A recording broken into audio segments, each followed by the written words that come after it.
नमस्कार दोस्तों, स्वागत है आपका हमारे YouTube चैनल जीके ट्रैकर पे। देखिए फ्रेंड्स, आज के वीडियो में हम बात करेंगे जो हमारी एक सीरीज है उत्तराखंड परीक्षा वाणी संक्षिप्त अवलोकन, जिसमें हम परीक्षा वाणी का जो पहला चैप्टर है संक्षिप्त अवलोकन वाला, उसके पूरे वन लाइनर को प्रश्नों के रूप में कवर कर रहे हैं। आज हम इस सीरीज की 5वीं क्लास को कवर करेंगे। अगर आपने इससे पहले की क्लासेस को नहीं देखा है, आप उनको प्लेलिस्ट में जाके देख सकते हैं। प्लेलिस्ट का लिंक आपको वीडियो के डिस्क्रिप्शन में भी मिल जाएगा। तो चलिए दोस्तों, आज के क्लास को शुरू करते हैं। आज का हमारा पहला क्वेश्चन है, किस परमार शासक की उपाधि गर्वभंजन थी? तो कौन सा परमार शासक था जो गर्वभंजन कहलाता था, गर्वभंजन की उपाधि धारण करता था? सही आंसर है महीपति शाह।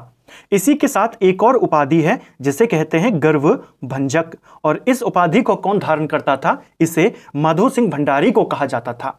तो गर्वभंजन महीपति शाह को कहा जाता है और गर्वभंजक माधो सिंह भंडारी को कहा जाता है। कुछ जगहों पर इसको लेकर कंफ्यूजन है कि भंजन किसको कहते हैं और भंजक किसको कहते हैं। आपने पहला रेफरेंस भंजन में महीपति शाह को ही देना है, ठीक है। इसके अलावा महीपति शाह को और किस अन्य नाम से जाना जाता है? इसे अक्खड़ राजा के नाम से भी जाना जाता है। किसने इसे अक्खड़ राजा का नाम दिया था? तो मुगल लेखकों ने राजा को, महीपति शाह को अक्खड़ शासक कहा था, ठीक है। इसके अलावा जो प्रसिद्ध चित्रकार था मौला राम के द्वारा महीपति शाह को क्या कहा गया? मौला राम ने इनको महाप्रचंड भुजदंड कहा है, ठीक है। नेक्स्ट है, किस परमार शासक के दरबार में अकबर के दरबार की तरह नवरत्न विराजते थे? देखिए, परमार शासक बोले या परमार शासक, दोनों एक ही चीज है, ठीक है। कौन सा परमार शासक था जिसके दरबार में नवरत्न रहते थे अकबर के दरबार की तरह?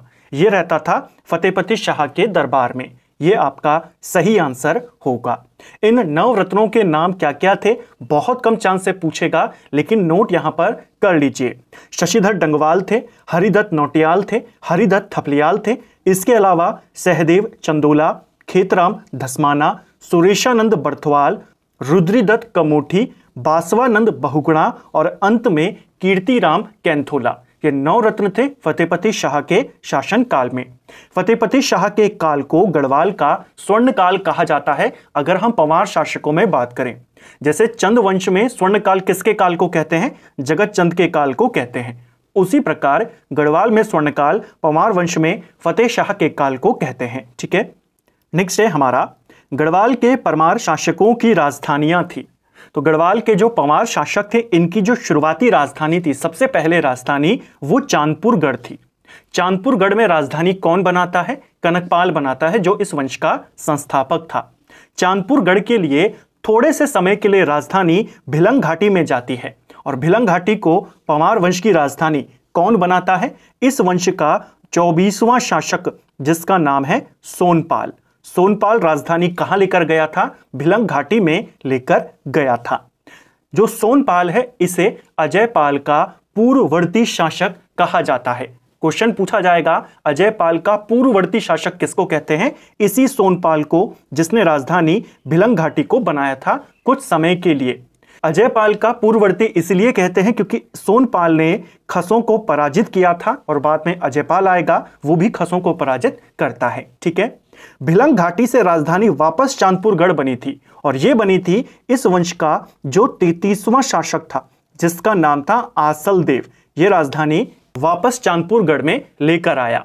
तो भिलंग घाटी को सोनपाल ने बनाया और वापस चांदपुरगढ़ कौन लाया? आसल देव लाया। यहां से फिर चांदपुरगढ़ से राजधानी कहां गई? देवलगढ़ में। कौन लेकर गया? अजयपाल लेकर गया। फिर देवलगढ़ से राजधानी श्रीनगर में गई, यहां भी अजयपाल लेकर गया, और फिर श्रीनगर से टिहरी में राजधानी गई, सुदर्शन शाह इसे लेकर गए। तो ये राजधानी का क्रम है। आमतौर पर जो प्रमुख 4 राजधानियां हैं, चांदपुरगढ़, देवलगढ़, श्रीनगर, टिहरी, इनका क्रम आता है। आपने बीच में भिलंग घाटी को भी याद करना है। सोमपाल लेकर गया था, आसल देव वापस लाया था। नेक्स्ट है, गढ़वाल पर गोरखाओं का प्रथम आक्रमण कब हुआ था? तो देखिए, गोरखाओं का गढ़वाल के ऊपर जो पहला आक्रमण हुआ वो 1791 में हुआ था। 1790 में गोरखाओं ने कुमाऊं को जीता और अगले ही वर्ष उन्होंने गढ़वाल पर आक्रमण कर दिया। लेकिन गढ़वाल में लंगूरगढ़ से आगे, पौड़ी में यह पड़ता है, यहां से आगे ये नहीं बढ़ पाए। यहीं पर प्रद्युमन शाह और गोरखाओं के बीच में एक संधि होती है, लंगूरगढ़ की संधि। क्वेश्चन आता है लंगूरगढ़ की संधि किस किस के बीच हुई और कब हुई? 1791 में प्रद्युमन शाह और गोरखाओं के बीच हुई। गोरखाओं ने गढ़वाल को जीता कब? यह तो पहला आक्रमण है, 1791 में हुआ। गोरखाओं ने गढ़वाल को जीता 1804 में। 1803 में इन्होंने गढ़वाल पर दूसरा आक्रमण किया। 1804 में अंततः इन्होंने गढ़वाल को जीत लिया। नेक्स्ट है, गोरखाओं को 1803 में किसके नेतृत्व में गढ़वाल पर विजय मिली थी? तो 3 में आक्रमण किया था, जो अंतिम विजय इनको मिली थी वो 1804 14 मई को मिली थी। देखिए 1803 में कई सारे जो प्रमुख गोरखा सैनिक थे, गोरखा शासक थे, उनके साथ इन्होंने आक्रमण किया, जिसमें प्रमुख थे आपके अमर सिंह थापा और हस्तिदल चौतरिया। ठीक है, इनके नेतृत्व में गोरखाओं ने गढ़वाल को जीता। गोरखाओं और प्रद्युमन शाह के बीच खुड़बुड़ा मैदान में अंतिम युद्ध कब लड़ा गया?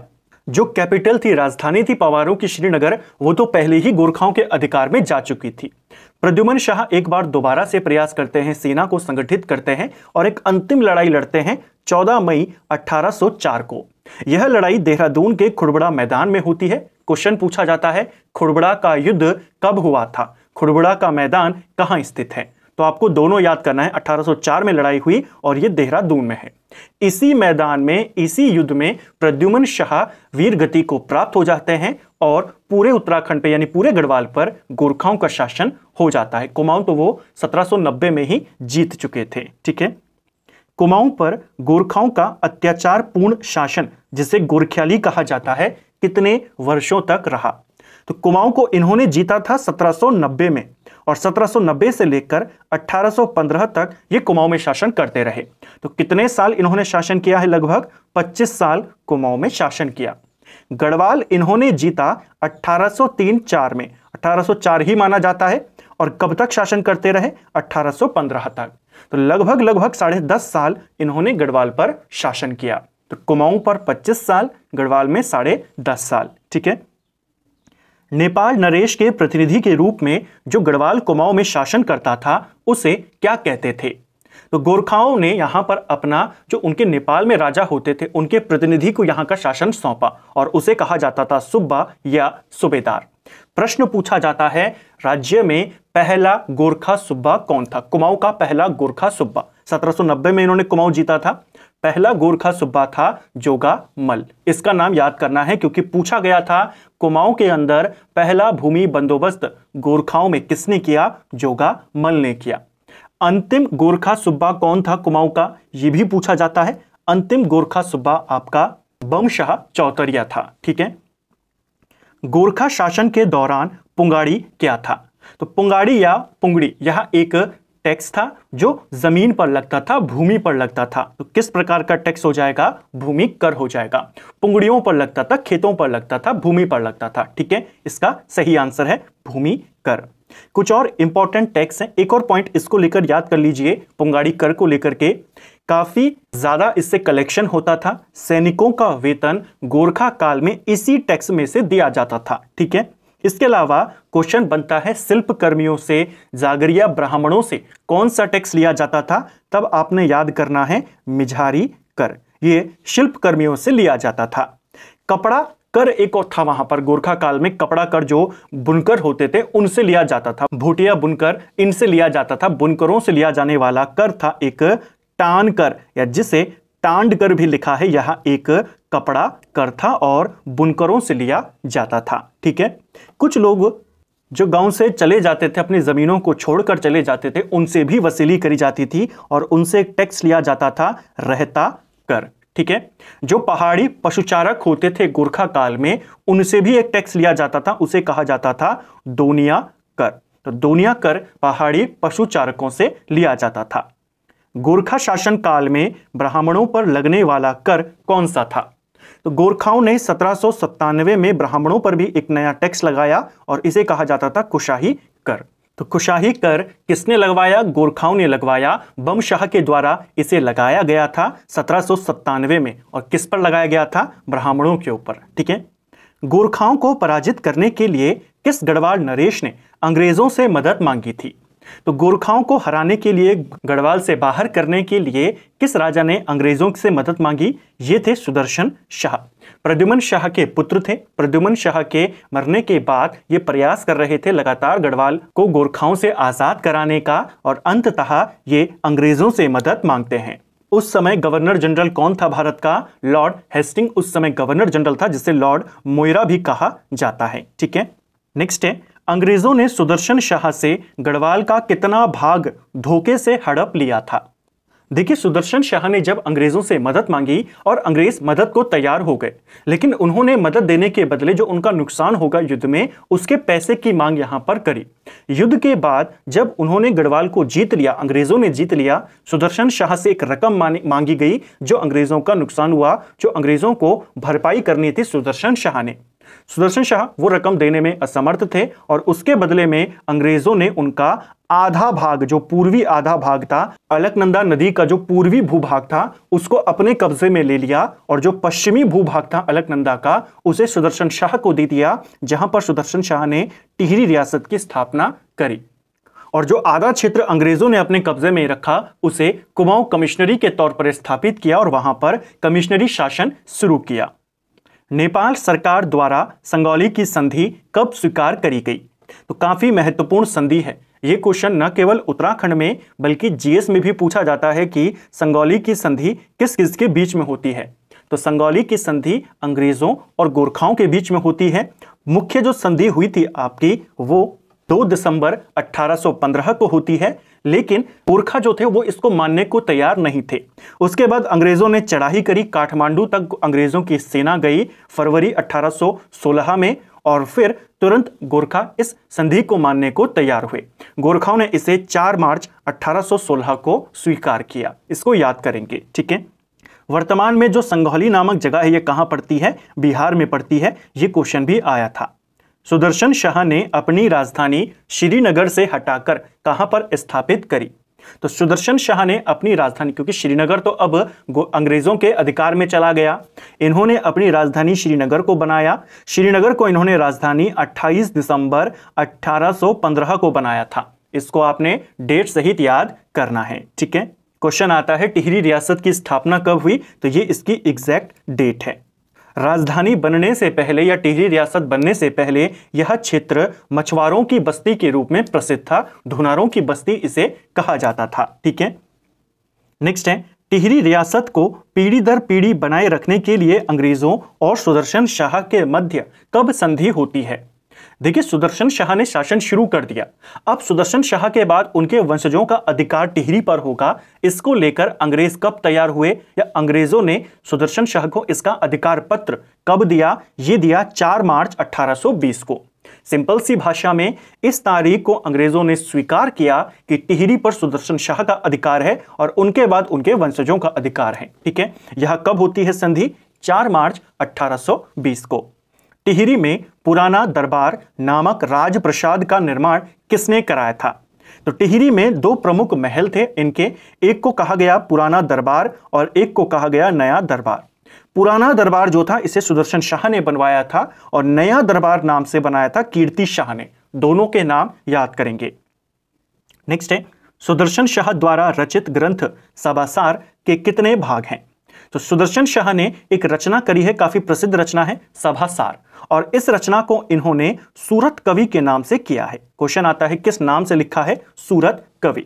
किस भाषा में लिखा है? तो यह जो सभासार है आपकी ब्रज भाषा में लिखी गई है। और कितने खंडों में इसको लिखा गया है? 7 खंड में लिखा गया है। तो भाग पूछे जाते हैं, लेखक का नाम पूछा जाता है और इसका वर्ष भी याद कर लीजिए, 1828 की रचना इसे माना गया है। भाषा भी ध्यान में रखेंगे। किस पवार शासक ने टिहरी में अंग्रेजी शिक्षा की शुरुआत कराई थी? तो टिहरी के अंदर अंग्रेजी शिक्षा की शुरुआत किसने करी? ये करी थी प्रताप शाह ने। कई बार ये क्वेश्चन रिपीट हुआ है। कीर्ति शाह की संरक्षिका कौन थी? तो कीर्ति शाह की संरक्षिका थी रानी गुलेरिया, जो उनकी माता थी। और जब कीर्ति शाह गद्दी पर बैठे तो काफी उनकी उम्र कम थी, तो जब तक वो बड़े हुए तब तक उनकी संरक्षिका के तौर पर रानी गुलेरिया काम करती हैं, ठीक है। नेक्स्ट है, टिहरी में हिवेट संस्कृत पाठशाला की स्थापना किसने करी थी? तो हिवेट संस्कृत पाठशाला, इसे टिहरी में बसाया था, टिहरी में स्थापित किया था कीर्ति शाह ने। ठीक है, कीर्ति शाह को अंग्रेजों द्वारा नाइट कमांडर उपाधि कब दी गई थी? तो अंग्रेजों ने नाइट कमांडर की उपाधि किसको दी थी?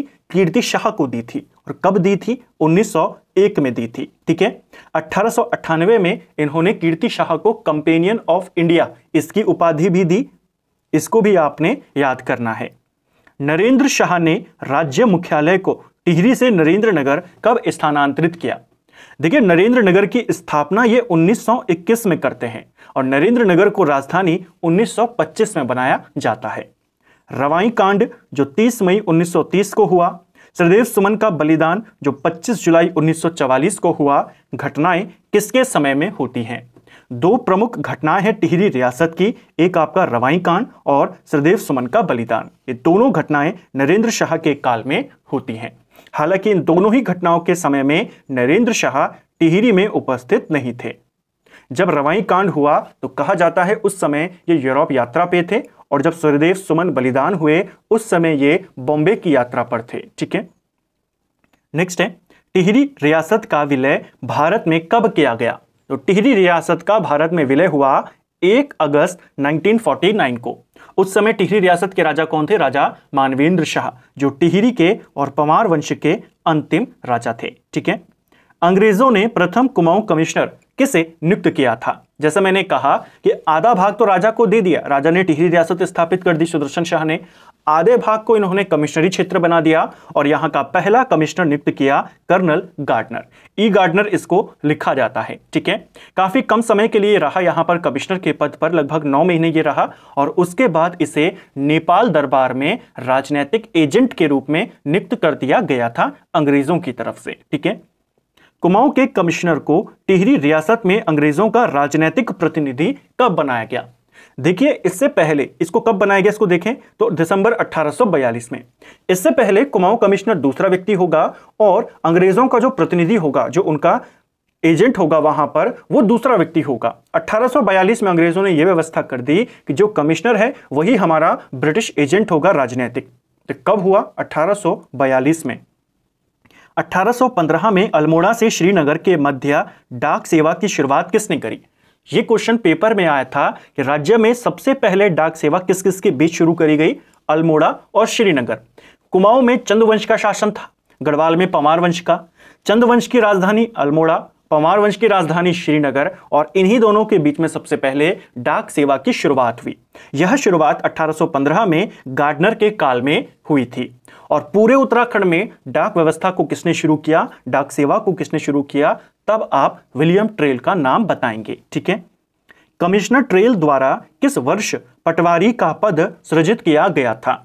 तो पटवारियों के पद सृजित करने का जो श्रेय जाता है वो विलियम ट्रेल को जाता है, जो गार्डनर के बाद कमिश्नर बना था, कुमाऊं का दूसरा कमिश्नर था और कुमाऊं का वास्तविक कमिश्नर इसे ही माना जाता है प्रथम। ठीक है, इसने 1819 में पटवारियों के पद सृजित किए थे। ठीक है, इसके अलावा इसको लेकर के 2-3 वर्ष आपको और याद करने का, 1822 याद करना है, 1823 आपने याद करना है।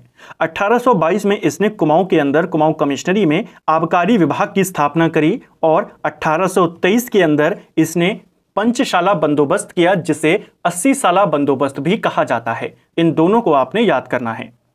किस कमिश्नर के काल को न वकील, न दलील, न अपील कहा जाता है? तो किसके शासन काल को इस नाम से संबोधित किया जाता है, इस नाम से संदर्भित किया जाता है? विलियम ट्रेल के काल को। न वकील, न दलील और न अपील। ठीक है, एक किताब है जिसका नाम है historical and political notes on Kumaon और इस किताब के जो लेखक हैं उनका नाम है डी तिवारी, इनका नाम है। ठीक है, और किताब का नाम क्या है? Historical and political notes on Kumaon.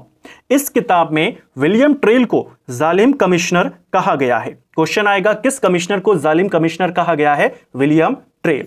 इसके अलावा किस कमिश्नर को निर्बुद्धि कहा गया है? गोबान को कहा गया है इसी किताब में। किस कमिश्नर को स्वार्थी कहा गया है? तो आप कहेंगे बेटन को कहा गया है। और किस कमिश्नर को एकाधिपति कहा गया है? तब आप कहेंगे हेनरी रैमजे को कहा गया है। ये कुछ यहां पर इंपॉर्टेंट नाम हैं जो इस पुस्तक में इन कमिश्नरों के लिए कहे गए हैं। कुमाऊं के प्रथम थाने की स्थापना कब और कहां पर होती है? तो कुमाऊं में पहला थाना यह बना था अल्मोड़ा में 1837 में, और उस समय कुमाऊं का कमिश्नर कौन था? गोबान था। ठीक है। पौड़ी जिले का गठन किस कमिश्नर के काल में हुआ था? तो पौड़ी जिला बना था और ब्रिटिश गढ़वाल का हेडक्वार्टर भी श्रीनगर से हटाकर पौड़ी को बनाया गया था 1840 में लुशिंगटन के काल में। प्रशिक्षित पटवारियों की नियुक्ति की शुरुआत किस कमिश्नर के द्वारा करी गई? तो पटवारी पद सृजित किया है ट्रेल ने, और प्रशिक्षित पटवारियों की नियुक्ति शुरू करी थी बेटन ने। बेटन के काल को कुमाऊं कमिश्नरी का या अंग्रेजों का स्वर्ण काल कहते हैं। जैसे मैंने आपको ऊपर कहा, चंद वंश में जगत चंद का, पवार वंश में फतेहपति शाह का, अंग्रेजों में बात करें तो हैलेट बेटन के काल को स्वर्ण काल कहा जाता है। इसका शासनकाल 1848 से लेकर 1856 के बीच में रहा था। इसी के काल में जो कुमाऊं कमिश्नरी थी, जिसका मुख्यालय पहले अल्मोड़ा था, उसे नैनीताल लाया गया 1855 के अंदर। तराई इंप्रूवमेंट फंड की स्थापना कब करी गई? तो देखिए, तराई इंप्रूवमेंट फंड ये बना था 1883 में। इसका आपने वर्ष याद करना है, कई बार पेपर में आया है। ठीक है। इसके अलावा कुछ और इंपॉर्टेंट वर्ष हैं जो पेपर में आपसे पूछे जाते हैं। हिल साइड सेफ्टी कमेटी का गठन कब हुआ? इसका गठन, तराई इंप्रूवमेंट फंड का गठन रैमजे के काल में हुआ। हिल साइड सेफ्टी कमेटी ये बनी थी 1867 में, ये भी रैमजे के काल में बनी। ठीक है। कुमाऊं कमिश्नरी में ठेकेदारी प्रथा को किसने समाप्त किया? रैमजे ने ही समाप्त किया था। अधिसूचित जिला अधिनियम, जो डिस्ट्रिक्ट शेड्यूल एक्ट हम जिसको पढ़ते हैं 1874, वो भी कब आया था? रैमजे के ही काल में आया था। राजस्व व्यवस्था किसके काल में शुरू हुई? रैमजे के काल में। रैमजे को लेकर ये सारे सवाल आपके बनते हैं। कुमाऊं में पृथक वन विभाग का गठन किस कमिश्नर के काल में हुआ था? तो कुमाऊं में एक पृथक वन विभाग ये बना था रैमजे के शासन काल में। ठीक है। कुमाऊं में वन विभाग की स्थापना कब होती है? कुमाऊं में होती है 1868 में, और अगले ही साल 1869 में गढ़वाल में वन विभाग की स्थापना हो जाती है। तो दोनों आपने वर्ष याद करने हैं। ठेकेदारी प्रथा को भी इसने ही खत्म किया था। कुमाऊं का पहला कंजर्वेटर कौन था? वो भी हेनरी रैमजे था। ठीक है। कुमाऊं और गढ़वाल का कमिश्नर जिसने राजस्व पुलिस प्रणाली की प्रारंभ किया, तो यह पुलिस प्रणाली शुरुआत होती है 1874 से, जिसे अब धीरे धीरे बंद किया जा रहा है। इसे शुरू किया था रैमजे ने। 1857 की क्रांति के समय भी यहां का कमिश्नर कौन था? रैमजे था। रैमजे के बाद कुमाऊं का कमिश्नर कौन बना था? देखिए, रैमजे सबसे लंबे समय तक कमिश्नर रहने वाला अधिकारी था। इसके बाद वाला इंपॉर्टेंट हो जाता है, क्योंकि इसके पहले वाले तो सारे इंपॉर्टेंट है। शुरुआत के जो 5 हैं, पहला गार्डनर, फिर ट्रेल, फिर गोबान, फिर लुशिंगटन, फिर आपका बेटन। 6ठे नंबर पर आ जाता है हेनरी रैमजे।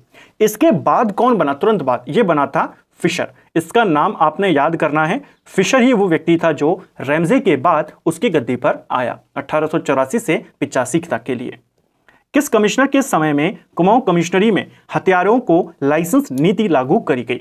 तो कुमाऊं में लाइसेंस नीति इसे लागू किया गया था 1889 में। जे.आर. ग्रीक के शासनकाल में इसे यहां लागू किया गया। देखिए, 1857 की क्रांति के बाद पूरे भारत में अंग्रेजों ने लाइसेंस नीति को लागू किया। जो हथियार रखने होते थे उसके लिए आपको लाइसेंस लेना पड़ेगा। यहां पर भी लागू करना चाह रहे थे, लेकिन रैमजे के कहने पर रैमजे ने उनको समझाया कि यहां के लोगों ने ज्यादा प्रभाव नहीं किया 1857 की क्रांति में। तो रैमजे के कहने पर अंग्रेजों ने इस क्षेत्र में लाइसेंस नीति को लागू नहीं किया। कुमाऊं के अंदर या कुमाऊं कमिश्नरी में लाइसेंस नीति कब आई? 1889 में आई थी। ठीक है। कुमाऊं गवर्नमेंट गार्डन की स्थापना कब करी गई? तो कुमाऊं गवर्नमेंट गार्डन, इसकी स्थापना होती है 1909 में। ये वर्ष भी और ये गार्डन भी कई बार पूछा गया है। 1921 में फॉरेस्ट ग्रीवेंस कमेटी का गठन किस कमिश्नर के द्वारा किया गया? अभी तक तो आपसे यही पूछा जाता है फॉरेस्ट ग्रीवेंस कमेटी कब बनी, तो आप कह देते हैं 1921 में बनी। उस समय कुमाऊं का कमिश्नर कौन था? कुमाऊं का कमिश्नर था पर्सी विंडम, पी विंडम जिसको कहते हैं, और कुमाऊं का कमिश्नर ही इस कमेटी का अध्यक्ष था। ठीक है। ब्रिटिश काल का अंतिम भूमि बंदोबस्त किस कमिश्नर के काल में हुआ? देखिए, ब्रिटिश काल का जो अंतिम भूमि बंदोबस्त था वो 11वां भूमि बंदोबस्त था, और यह भूमि बंदोबस्त केवल गढ़वाल में ही होता है, और यह भूमि बंदोबस्त 1928 में हुआ था। इबर्टसन ने करवाया था। इबर्टसन बंदोबस्त इसको कहते हैं। उस समय कुमाऊं का कमिश्नर कौन था? एन.सी. स्टिफ उस समय कुमाऊं का कमिश्नर था। इसका नाम आपने याद करना है। कुमाऊं कमिश्नरी के एकमात्र भारतीय कमिश्नर कौन थे? तो कुमाऊं कमिश्नरी में टोटल 24 कमिश्नर हुए, जिनमें से 23 अंग्रेज थे। एकमात्र भारतीय कमिश्नर थे KL मेहता, जो आजादी के समय और आजादी के बाद 1 साल के लिए रहे थे। राज्य का प्रथम स्वतंत्रता सेनानी होने का गौरव किसे प्राप्त है? तो राज्य के पहले स्वतंत्रता सेनानी कौन थे? ये थे कालू मेहरा, चंपावत से थे, बिसुंग गांव से संबंधित हैं।